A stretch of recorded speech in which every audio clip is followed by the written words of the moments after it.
This is Debs from Lucy's Library coming to you with a kids devotional that I love. Love, love, love. Yes, I read the whole thing.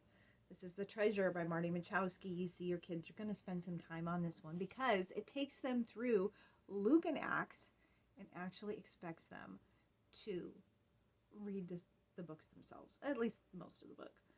So that is fantastic. He does a great job of weaving in another story. And that story is about these two little kids, Theos and Mira, and that's their mom, Lydia. And they find an old jar. They live on a Greek island. They find an old jar with some scrolls in a journal of a captain who talks about treasure.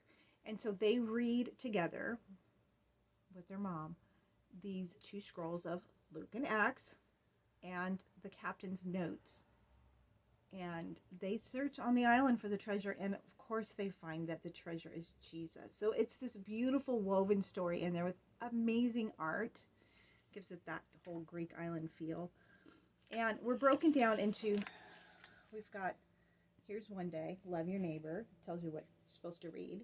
These captain's notes will oftentimes have Old Testament passages or something from the epistles to help explain it better. And here's another day from Mary and Martha. So I'm going to read to you about Mary and Martha because this is why I love this book. Imagine you have been asked to do the dishes. As you stand at the sink, everyone piles their dishes beside you and leaves. You wonder, why do I have to stay and do the dishes alone? Why isn't anyone helping? That's how Martha felt in our story. She had been preparing and serving food while her sister Mary had been listening to Jesus. No one seemed to care that she alone had been doing all the work. Finally, Martha complained to Jesus, "Do you not care that my sister has left me to serve alone? Tell her then to help me." Jesus corrected Martha, for she had missed an opportunity to spend time with him.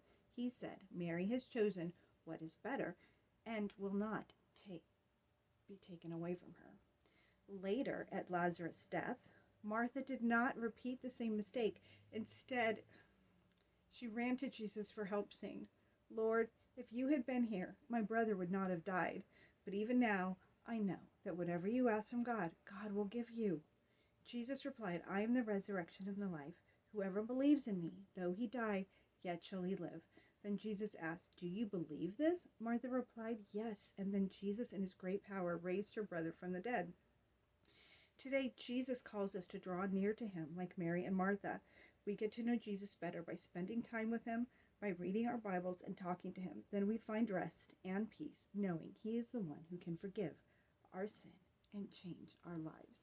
So if you don't want to teach your kids stories that are taken out of context where we judge poor Martha, who was, by the way, the Proverbs 31 woman, this is a great story to just put it all into perspective of Jesus, who he is, and the birth of the church. And it's beautiful as it goes into Acts. And we get to see that the kingdom of God is worth being in prison for and worth suffering for. And that's another thing I love about it is he's not teaching some prosperity gospel.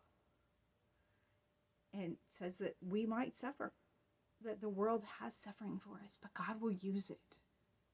This is a great, great